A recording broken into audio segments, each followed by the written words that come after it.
It is in this house, with its clean lines, and in this idyllic setting on the French Riviera, that the couple formed by Anna Eva Bergman and Hans Hartung lived from 1973 until their respective deaths in 1987 and 1989. Since then, the Hartung Bergman Foundation has been responsible for this sumptuous residence and works to disseminate these two artists' legacies, each of whom explored the fields of abstraction in their own way.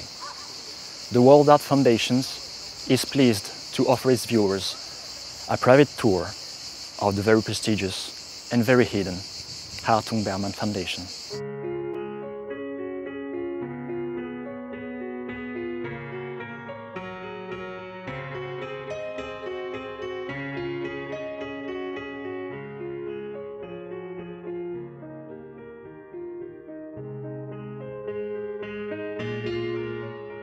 Chez Hartung et chez Bergman, je crois que la chose qui frappe l'esprit en premier lieu, c'est une espèce d'ampleur historique. Ce sont deux artistes qui ont cette particularité d'avoir vraiment traversé le siècle et d'avoir rencontré des grands événements historiques, la guerre, pour Hartung l'expérience concentrationnaire, la misère, la gloire, rencontrer des grands personnages.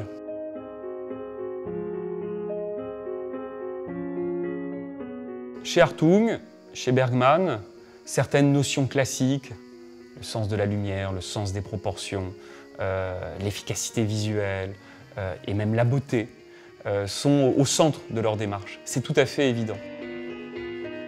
Quand ils créent la villa, ils sont soucieux d'une nette séparation entre un espace de vie, un espace d'intimité, c'est un couple, et ça c'est vraiment la partie haute de la villa, et un espace d'intense création. Ce sont les ateliers.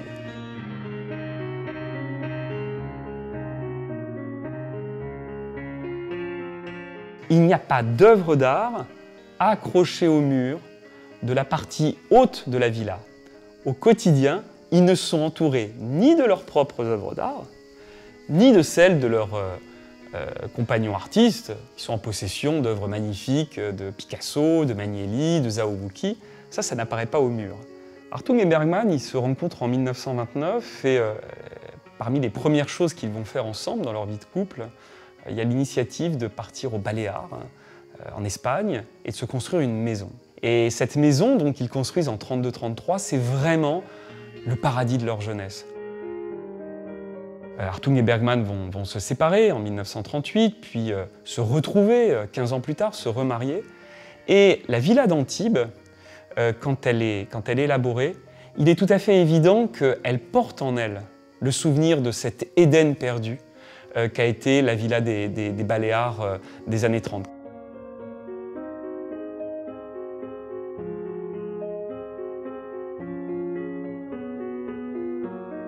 Les maisons, les différentes maisons dans la vie d'Hartung et Bergman, ça a été quelque chose d'essentiel qui a rythmé leur vie. C'est aussi un thème de leur art.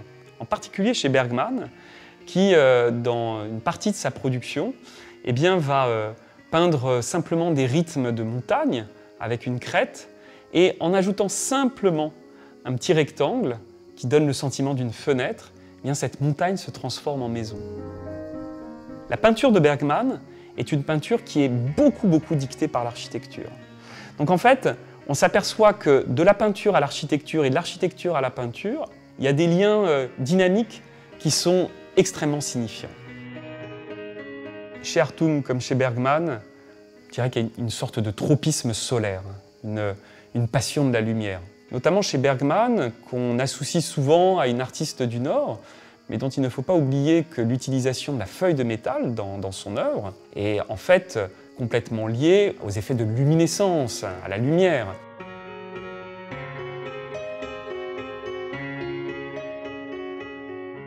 Chez Hartung comme chez Bergman, il y a vraiment la volonté d'un contrôle esthétique, d'une maîtrise du métier, et ça passe notamment par l'étude du nombre d'or, la divine proportion, celle qui permet d'aboutir à la meilleure harmonie possible. Le nombre d'or est tellement intégré en eux-mêmes qu'ils n'ont plus besoin de passer par des étapes préparatoires qui viendraient le convoquer. C'est comme s'ils avaient intégré cette divine proportion et qu'elle jaillissait sinon spontanément, du moins naturellement, dans leurs œuvres.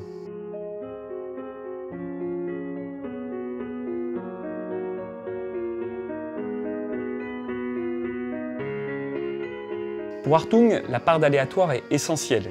Il le dit très fréquemment d'ailleurs, à tel point que, en fait, je pense, ce qui le fascine dans le contrôle, c'est que c'est précisément ce qui fait advenir l'accident.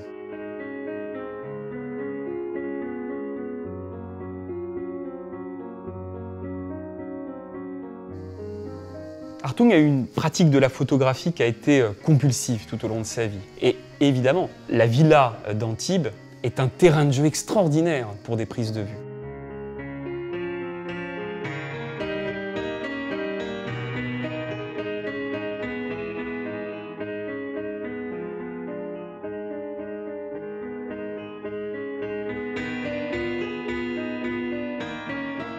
C'est vrai que quand on observe par exemple ses photographies, c'est absolument éloquent.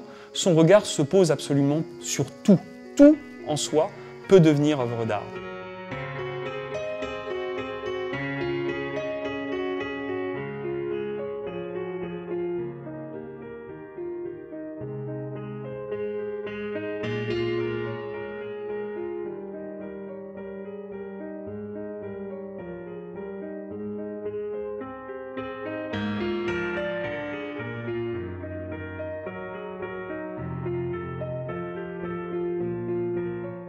Le changement, la bascule de l'atelier d'Antibes, c'est essentiellement un changement de format. Il faut s'imaginer que Hartung est un homme qui, quand il produit, a une contrainte physique forte, il a une jambe en moins.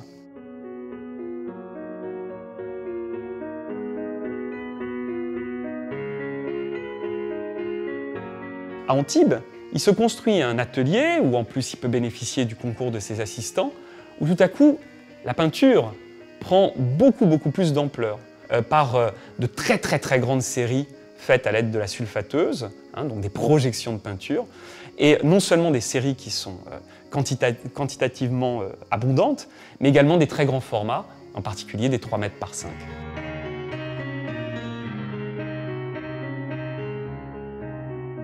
Quand on observe la maturation, la germination de sa démarche, il y a quelque chose qui est très déstabilisant, tellement c'est simple, tellement c'est direct. Ce qu'on constate, c'est véritablement une sorte d'évidence chez lui à reconnaître dans quelques tâches, dans le bonheur de la forme pour elle-même, une expression artistique absolue.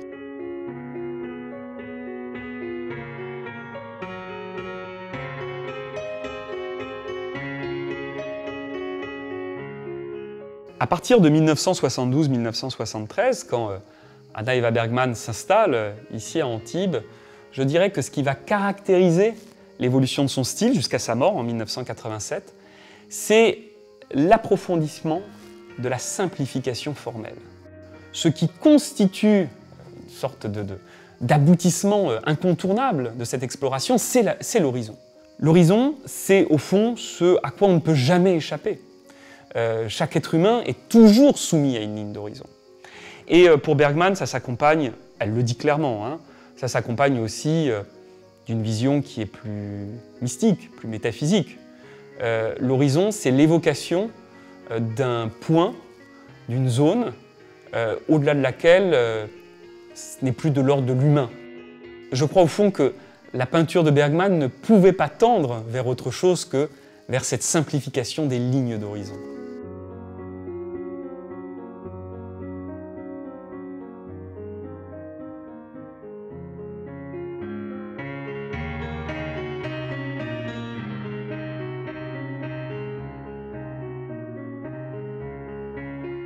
On accueille surtout des historiens de l'art, que ce soit dans le cadre de bourses de mobilité qu'on donne dans le cadre de projets ciblés, dans le cadre de séminaires où on reçoit pour quelques jours des historiens de l'art ou des gens venus d'autres disciplines également, des philosophes, des historiens, des sociologues. On travaille régulièrement avec des musées, que ce soit pour des expositions monographiques, des expositions de groupe. On fait aussi parfois des dépôts d'œuvres dans ces musées, français comme étrangers. Donc c'est très important pour nous, c'est là que se fait principalement la visibilité du travail de Hartung et de Bergman. Hartung et Bergman pensent de leur vivant, leur postérité. Ils ont vraiment conscience de faire partie de l'histoire de l'art du XXe siècle. Ce sont deux artistes qui vont beaucoup garder, accumuler des documents avec la conscience de devoir laisser de l'archive pour les générations futures. On bénéficie d'un fonds d'œuvre formidable, éclairé par un fonds d'archives qui est aussi très important et très riche.